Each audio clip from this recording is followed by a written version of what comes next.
All my life I've wondered about life beyond the Earth. On those countless other planets that we think circle other suns, is there also life? Might the beings of other worlds resemble us, or would they be astonishingly different? What would they be made of? In the vast Milky Way galaxy, how common is what we call life?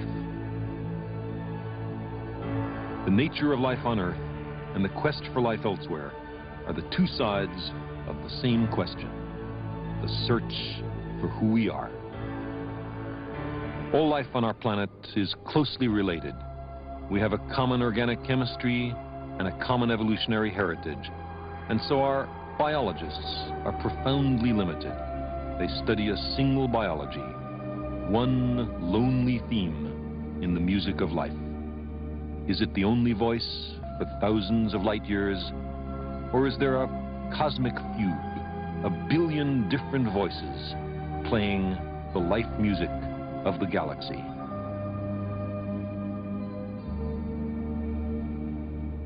This blue world is where we grew up. There was once a time before life. Our planet is now burgeoning with life.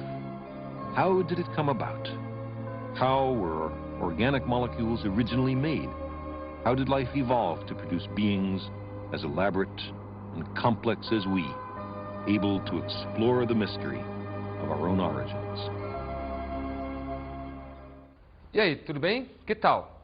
Hoje nós vamos dar continuidade à evolução. Vamos falar sobre tipos de isolamento e seleções, especiação e cladogramas. Vai ser bem interessante porque nós vamos tentar compreender como é que as espécies se originam na visão da ciência. Legal?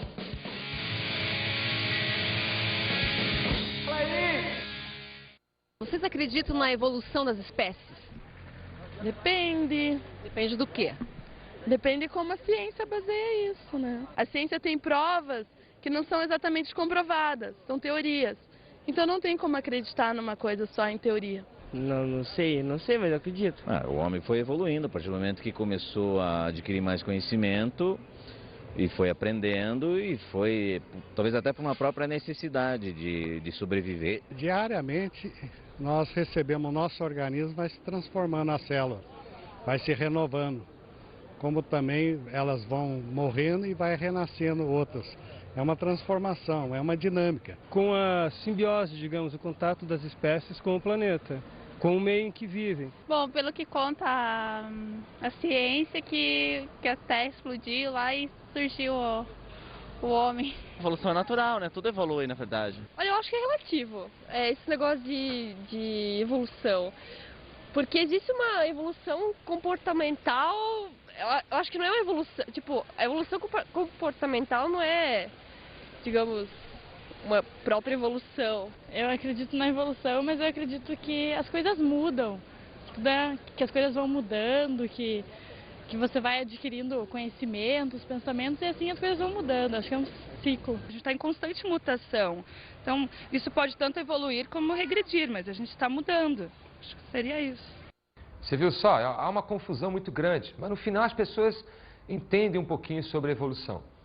Mas para começar a entender mais sobre a evolução, sobre a origem das espécies, vamos dar uma introdução sobre uma diferenciação, né, sobre o que é microevolução e macroevolução.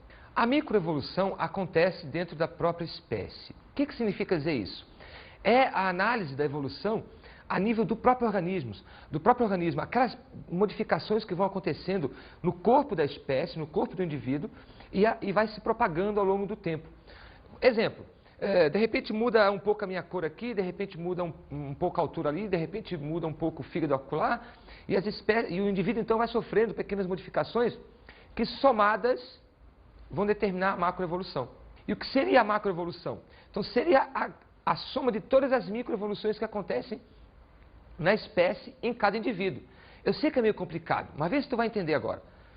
As modificações que acontecem no corpo do indivíduo, ou seja, daquele indivíduo que pertence àquela população, essas mudanças ao longo do tempo são chamadas de microevoluções. O indivíduo pertence a uma espécie, pertence a um grupo populacional. As mudanças que acontecem ao longo do tempo com toda aquela população, ou seja, com todos aqueles organismos ao longo do tempo é a chamada de macroevolução. Deu para entender isso ou não? Tranquilo? Então, a soma das pequenas modificações, ou seja, a soma das pequenas mudanças, as microevoluções, vão determinar a macroevolução. Meio complicadinho, mas agora bem explicadinho. Para tentar se entender isso, foram propostos modelos, né, matemáticos e biológicos para poder compreender o que é micro e o que é macroevolução. E a isso nós chamamos de cladogramas. Os cladogramas são linhas evolutivas das espécies, de uma espécie A para uma espécie B, para uma espécie C, para uma espécie D, e assim vai. Ou seja, o homem que está hoje tem uma ancestralidade. Então é montada uma linha de estudos sobre o que se acha que pertence ao grupo dos hominídeos. Essa linha mestra, que se ramifica, é chamada então de cladograma. Existem dois tipos de cladogramas analisados. Ou seja, existem duas linhas, né, de pensamento evolutivo. Uma, chamada de gradualismo filético. Esse tipo de cladograma analisa que as espécies se repetem ao longo da evolução. A outra abordagem de cladogramas, ou seja, de evolução, seria o equilíbrio pontuado, onde as espécies surgem e não mudam mais. Aqui nós temos um tipo de evolução com mudanças leves, suaves, sucessivas. Olha só, essa borboleta vai sofrendo pequenas modificações ao longo do tempo até surgir essa borboleta mais vermelha. A borboleta original, ancestral, vai sofrendo pequenas modificações até surgir uma borboleta completamente diferente aqui na frente. Então vejam que eu tenho uma ancestral dessa borboleta e uma ancestral dessa borboleta, o mesmo. Tá? Isso aqui então seria o quê? Gradualismo filético, ou seja, existe uma filogenia gradativa, uma mudança gradativa dentro da própria espécie. Ao passo que existe uma outra linha de pensamento sobre evolução, que seria o pontuado. O pontuado diz o seguinte: essa borboleta aqui, por exemplo, no nosso exemplo, ela vai sofrer uma grande modificação e vai surgir uma outra borboleta. Essa borboleta não muda mais. Ou seja, essa borboleta aqui também vai sofrer uma modificação de repente e surge essa daqui que não muda mais. A variação das borboletas, então, se mostra nessa análise diferente. Ou seja, eu tenho o ancestral que não mudou, eu tenho o ancestral que originou de repente uma borboleta nova através dos fatores evolutivos, e eu tenho o ancestral que originou outra borboleta nova através dos fatores evolutivos que nós já vimos na aula passada. Então eu tenho aqui 3 borboletas com mudanças estanque. Deu para entender isso? No anterior nós vimos que essa borboleta foi sofrendo modificações até surgirem todas. Nessa daqui a borboleta sofre mudanças instantâneas, rápidas, e elas não mudam mais. Se quiser surgir uma 4ª borboleta aqui, pode surgir dessa daqui, por exemplo. Uma mudança de repente, surge uma nova borboleta. Mas essa aqui não some, vai continuar. Então eu vou ter aqui 4, 5, 6, 7, ou seja, eu vou ter uma variação das espécies com mudanças instantâneas e elas não mudam mais. Bem, as duas abordagens são interessantes. Elas são polêmicas, porque se trata de evolução, mas elas são interessantes e têm suas verdades. Vamos agora falar um pouquinho sobre seleção natural. Existem vários tipos de seleção. Vamos então abordar cada uma delas. Vamos começar com a seleção do tipo estabilizadora. A seleção estabilizadora é a eliminação dos indivíduos com características extremas. O que significa dizer isso na prática? Olha para esses gráficos aqui.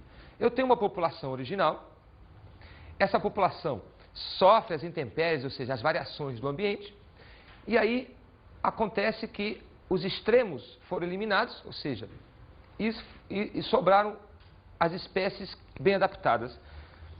Vejam que houve uma estabilidade, ou seja, houve uma homogeneidade das espécies. Fernando, eu não estou entendendo nada desse pedacinho. O que significa dizer isso? É simples. Eu tenho vários indivíduos com características diferentes. Aí o ambiente está sofrendo modificações.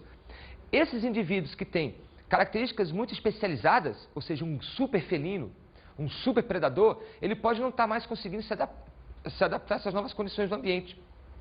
Então, de repente, faltou comida, está faltando coelhos, por exemplo, no ambiente. Os super predadores, aqueles que só comem coelhos, eles não vão mais conseguir comer, logo não vão conseguir sobreviver, logo não vão conseguir reproduzir. Então, eu posso dizer que todos os grandes predadores, ou seja, aqueles caras que só comem coelho, eles vão começar a morrer e vão entrar em extinção. Mas tem um outro grupo de predadores mais light. Eles comem coelho, mas comem sapo, comem cobra, sei lá, enfim. Esses que agora não tem mais coelho vão conseguir sobreviver porque tem outras alternativas de comida. aqueles que são muito especialistas vão acabar sendo eliminados. Ou seja, eu estou mais ou menos que homogeneizando as populações. Eu estou estabilizando um padrão genético, eu estou estabilizando um grupo populacional. Tranquilo? E aí surge um outro tipo de seleção, que é a seleção disruptiva. A seleção disruptiva, ela é o oposto da que nós vimos anteriormente. Ela elimina os indivíduos mais ou menos com as características medianas, favorecendo indivíduos com características específicas. Pois é, a seleção, ela age em todas as formas possíveis. Então, se desfavorece os indivíduos específicos, há momentos que também favorece esses indivíduos específicos e desfavorece os não específicos. Olha só, eu tenho uma população original, eu tenho um meio ambiente agindo aqui, e os indivíduos que estão mais ou menos em equilíbrio, sofrendo uma competição muito grande. E eles não estão conseguindo ganhar desses indivíduos que são mais especializados nessas novas condições do ambiente. Então, o que vai acontecer? Essa população central começa a desaparecer. Esses indivíduos mais no centro começam a sumir. E começam a se manter as populações mais especializadas, mais extremistas. Deu para entender? O que eu quero dizer para ti é, se o ambiente tinha comida, tinha coelho, vamos dar o nosso exemplo do coelho de novo. Se tinha os coelhos para um super predador, na verdade agora só vai existir coelho, não vai existir mais sapo nem cobra. E aí o que vai acontecer? Como os super predadores são especializados em comer coelho, não vai sobrar coelho para os caras que comem sapo, que comem cobra, que não são tão especialistas em comer coelho, mas são especialistas em comer vários tipos de animais. Então o que vai acontecer é que esses caras que tinham um lastro de comida maior, eles não vão conseguir competir com esses que são tão especialistas. Deu para entender? Então a população desses indivíduos especialistas vai começar a ser favorecida em detrimento dessas não tão especialistas. É o inverso que nós acabamos de falar. Um outro tipo de seleção é a seleção direcional. Ela seleciona características muito específicas. Como assim, Fernando? Específicas demais. Ela toma rumos que poderiam não ter tomados. É o exemplo, por exemplo, dos antibióticos. Tem uma população, mais ou menos lá de bactérias, aí eu taco um antibiótico ali. Eu vou matar quase todas as bactérias, mas vai ter um grupinho resistente. Ah, é por isso que a gente então não pode tomar antibiótico à toa? É. Porque se eu tomar antibióticos à toa, eu vou estar eliminando as bactérias não resistentes, mas eu estou selecionando as bactérias resistentes. Ah, Fernando, tá enrolado, eu preciso ver de novo. Então vem aqui comigo. Eu tenho aqui uma população original, mais ou menos em equilíbrio, e essas espécies aqui em vermelho, então, não estão conseguindo se adaptar a essas mudanças que estão acontecendo no meio. Ou seja, as bactérias não resistentes estão morrendo ao antibiótico. E essas bactérias aqui estão sobrevivendo ao antibiótico. Então o que vai acontecer? Esse gráfico aqui sofre uma mudança. Então as espécies em relação a esse gráfico aqui, ó, as espécies que estão sobrevivendo estão tomando uma nova direção, estão tomando um novo rumo evolutivo. Se não fosse o antibiótico agir sobre essas espécies, elas existiriam e o gráfico ficaria normal, como está no original. Tranquilo? Beleza? Então agora deixa eu te dar mais uns exemplos rapidinho para isso. Imagina que tem um ambiente contaminado com radiação. E tem lá um grupo de plantas, 8 ou 80. Vão existir plantas adaptadas à radiação. E vão existir plantas que não são adaptadas à radiação. As plantas que não são adaptadas à radiação vão morrer. E as que não... Então, que tipo de evolução estarão acontecendo? As plantas que estão adaptadas à radiação vão sobreviver. E no outro lado você tem as plantas que não estão adaptadas à radiação vão morrer. Mas elas só podem sobreviver fora da radiação.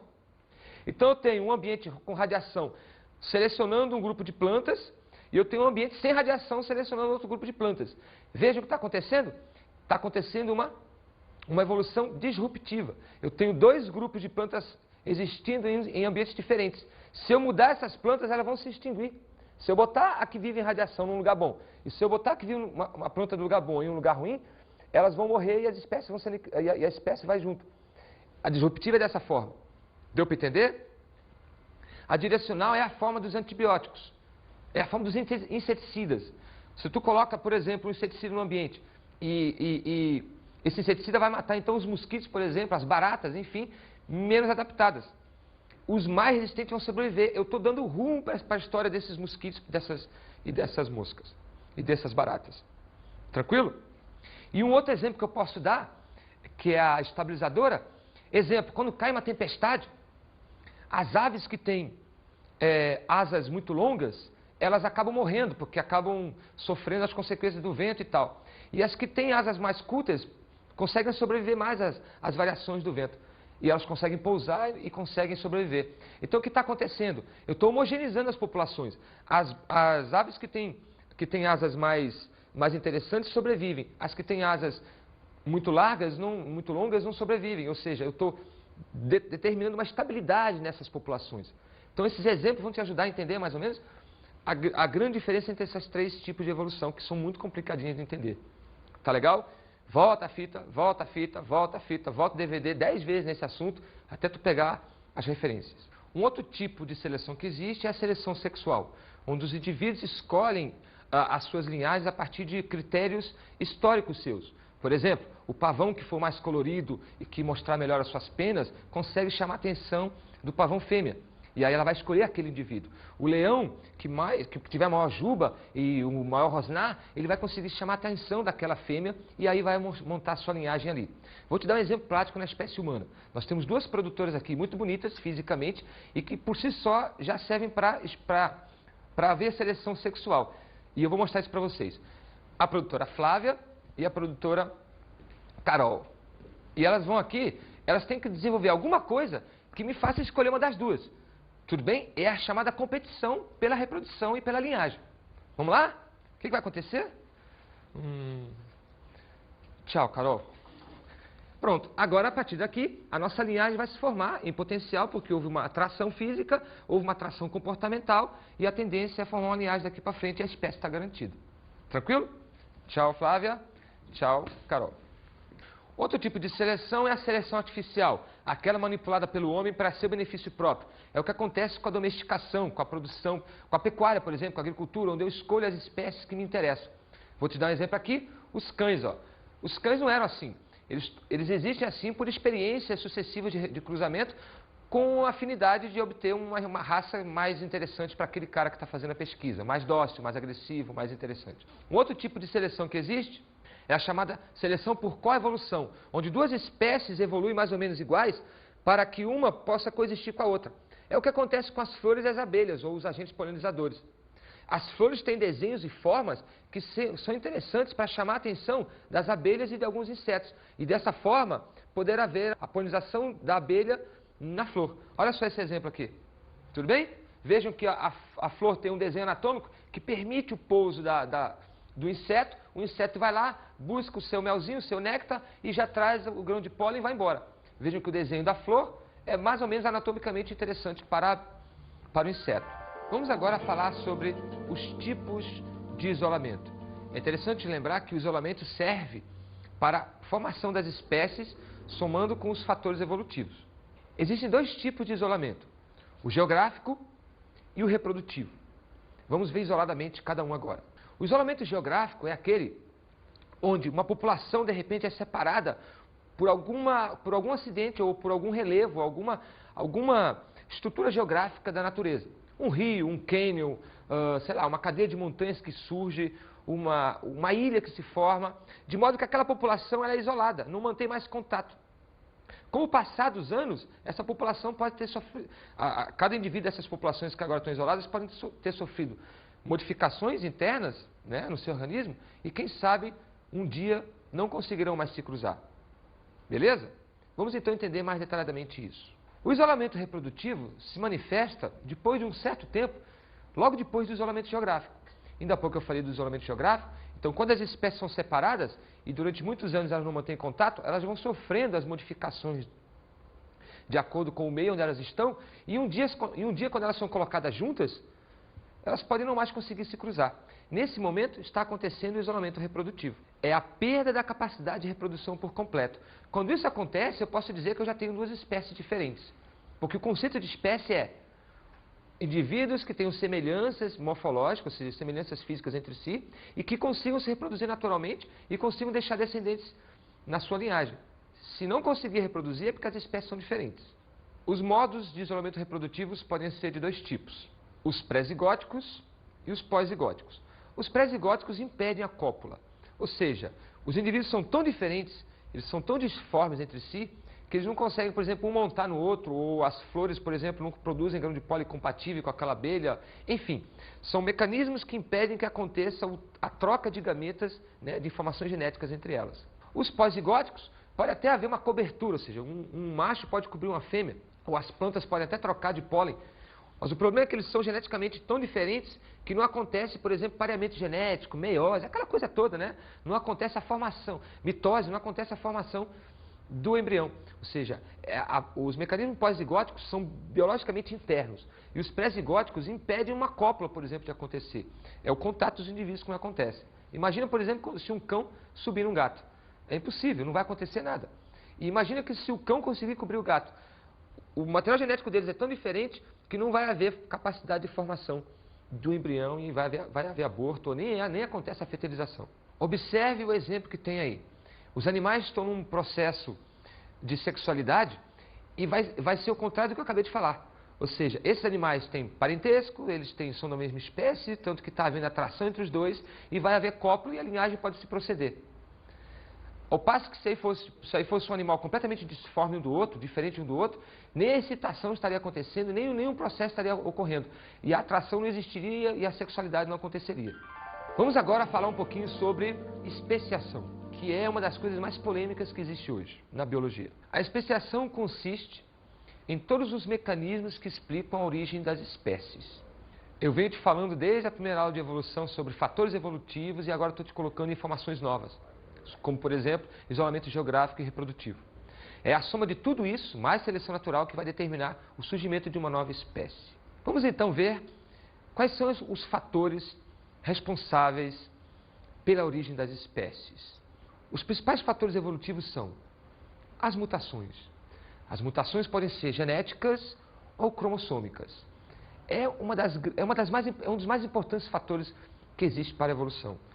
Os genes mudam-se as proteínas, mudam-se as características. Os cromossomos mudam-se as proteínas, mudam-se as características. Tranquilo? Tem aí, por exemplo, um desenho bem interessante. Olha só, essa citosina não era para estar aqui. Tu lembra? Ó, citosina liga com guanina. E se essa citosina está aparecendo aqui é porque tem um erro. Conclusão? Existe uma mutação se formando e aqui tem um aminoácido errado. Esse aminoácido provavelmente não era para estar aqui. Isso vai causar uma mudança nas características também. Um outro tipo de fator evolutivo é a recombinação dos genes. Aquilo que você conhece, por exemplo, como crossing over ou como fertilização. Fertilização é o que vai acontecer quando dois indivíduos cruzam. E o sêmen, por exemplo, o espermatozoide, vai fecundar o óvulo. E crossing over é aquele fenômeno que acontece na meiose, que um dia eu já te expliquei também, lembra? Onde os cromossomos homólogos vão se parear e haver troca de genes. Então, mutações modificam genes, crossing over mistura os genes, fertilização mistura os genes, essa misturança toda aí, essa mistureba de genes toda, vai ser responsável por mudanças nas espécies durante a evolução. Somado aí, eu tenho um outro fator importante que é a migração. O que faz a migração? O indivíduo está aqui numa região A, e aí ele começa a migrar para uma região B. Ele está levando os genes com ele. Se ele cruzar naquela região B, um novo grupo de genes vai começar a se manifestar. Antes aqueles genes não estavam lá e agora eles estão. Tudo bem? Então, a migração, tanto de chegada quanto de saída de uma região, vai modificar o pool gênico, o conjunto de genes dessas populações. A isso nós chamamos então de fluxos dos genes. Na espécie humana, o fluxo genético acontece em grande quantidade. Um outro fator, agora um fator mais externo, né, seria o isolamento geográfico. Todos esses genes que estão se misturando na população de alguma forma, estão sofrendo alterações, enfim, tudo que está acontecendo geneticamente naquela população pode sofrer a ação do isolamento geográfico. O isolamento geográfico vai induzir a um isolamento reprodutivo. E é justamente isso. O isolamento reprodutivo é consequência do isolamento geográfico. Aquilo que nós acabamos de falar. Duas espécies não mais conseguirão se reproduzir depois de muito tempo isoladas. A seleção natural seria o último grande fator que vai agir sobre tudo isso que eu acabei de falar. Depois dessas alterações genéticas todas, migração de genes para lá e para cá, ou seja, tudo que aconteceu com o indivíduo, e no final vai estar sendo escolhidas as melhores modificações que aconteceram. Ou seja, ao pé da letra, estou querendo dizer que a seleção vai escolher a melhor mistura de genes, o melhor grupo de genes, ou seja, os melhores indivíduos, os mais bem adaptados àquelas condições. Existem alguns modelos para explicar a especiação. Nós temos aí o modelo chamado de evolução alopátrica e a evolução simpátrica. A especiação alopátrica consiste numa barreira que surge entre uma população E dessa forma, essa barreira vai proporcionar que as espécies não entrem mais em contato e no futuro aconteça o isolamento reprodutivo e no futuro essas mudanças são tão grandes que elas não podem mais cruzar, determinando que as espécies são diferentes. Há duas formas de acontecer esse tipo de seleção. São chamadas de vicariância e peripátrica. A seleção por vicariância é uma das mais interessantes. Tem uma população e no meio dessa população, de repente, acontece... Vamos brincar da imaginação. Tem uma população e no meio dessa população acontece um terremoto, que nem nos desenhos animados, e aí separa, cria-se um cânion entre os dois, no solo, e separa-se as populações. Aí fica a gente aqui e fica a gente acolá, ou o ratinho aqui e o ratinho acolá, e separados para aquela rachadura imensa. Esses ratos nunca mais vão poder ter contato entre eles. E o que vai acontecer? Como aquele ambiente vai sofrer mudanças, e esse ambiente aqui vai sofrer mudanças, os caras vão respondendo a condições diferentes. E pode ser que essas mudanças vão originar características tão diferentes que um dia, quando eles se encontrarem, não consigam mais se reproduzir. Mas ao pé da letra, a vicariância é o surgimento de uma barreira, um rio que surgiu no meio do nada, uma rachadura no solo, um cânion, uma montanha que surgiu, ou seja, um isolamento das populações, de modo que cada uma evolua separadamente. E aqui nós temos então um esqueminha para ajudar a pensar no que eu acabei de falar. População original, surgiu uma barreira, um rio, um cânion, uma ilha, enfim. E as populações são separadas, cada uma toma seu rumo, baseado em mutações diferentes, aquilo tudo, crossing diferente e tal. E de modo que as diferenças que vão surgindo, gradativamente, vão modificando tanto essas populações da original, que um dia, quando essa barreira não surge mais, ou quando a população é colocada em contato, elas não conseguem mais se reproduzir, ou por mecanismos pré-zigóticos ou pós-zigóticos, aquilo que eu acabei de falar sobre isolamento reprodutivo. De modo que, não conseguindo mais se reproduzir, eu posso definir que essa espécie aqui é diferente dessa espécie aqui. E ambas são diferentes da original. Tá? Vamos agora analisar a seleção peripátrica, que também é um tipo de alopátrica. A peripátrica acontece quando um indivíduo de uma população se desgarra, ou seja, ele sai, ele migra para uma outra região distante. Vamos ver o que vai acontecer aqui nesse desenho. Uma população original, aqui 1 milhão de ratos. Aí esses ratinhos, um grupo deles, 150, 200 ratinhos vão migrar, vão entrar num navio aí da vida e vão para um outro continente. O que vai acontecer é que como eles estão em outra região, conforme as mudanças vão acontecendo, respondendo a essa nova região, eu tenho agora uma nova espécie. Uma espécie fundada pela anterior. Tudo bem? Representada por indivíduos isoladamente. Então eu tenho uma população que se desgarra um grupo, esse grupo então, depois de muitos anos num novo ambiente, vai formar uma nova espécie. E eu tenho um exemplozinho para te mostrar aí. Olha só, nos Estados Unidos, esse camundongo bem mais escuro, uma espécie, esse camundongo bem mais claro, com listrinhas, uma outra espécie. Eles migram e se distanciam entre si. De modo que, de repente, aqui é mais frio, porque sofre influência do Canadá, do Alasca, e aqui é mais quente, porque sofre influência do México, do Equador.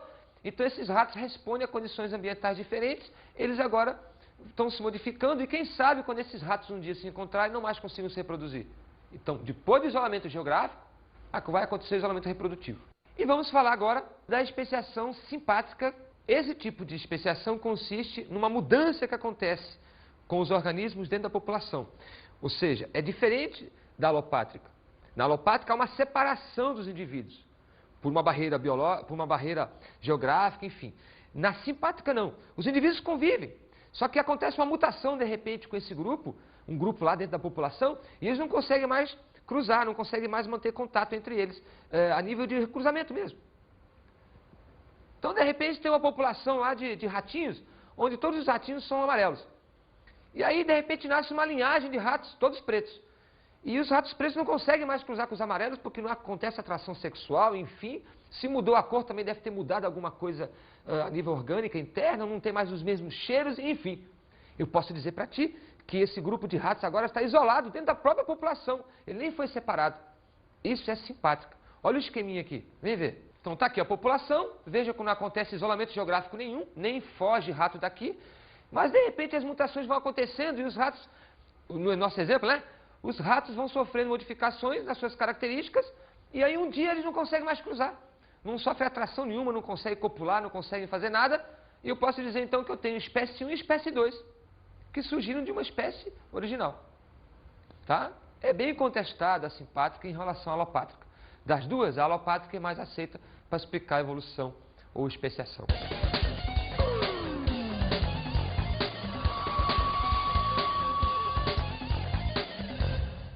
Se você ainda não assistiu ao filme Cosmos, volume 2, assista porque é muito interessante. Ele trata e aborda rigorosamente o que nós estamos explicando nessa aula de evolução.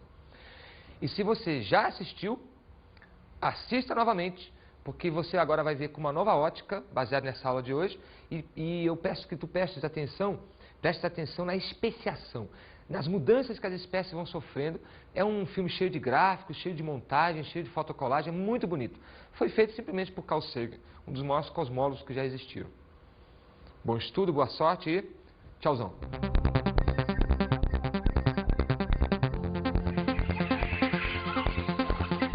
Na aula de hoje aprendemos sobre tipos de isolamento e seleções, especiação e cladogramas. Observamos o processo da seleção natural das espécies.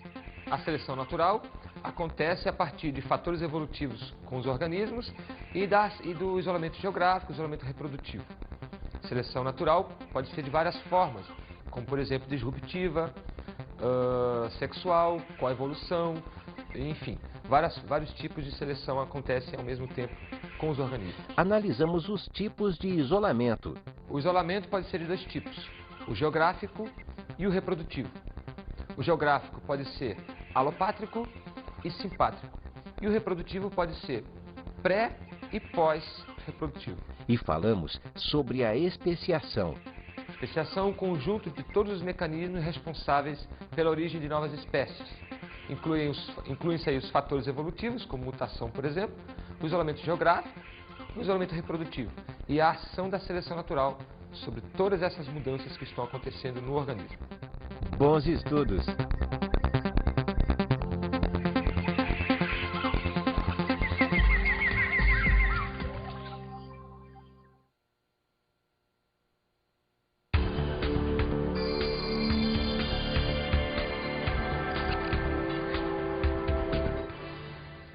Por ser um assunto bastante polêmico e com muita divergência, eu sugiro que tu montes uma mesa redonda, onde o tema central seja a especiação.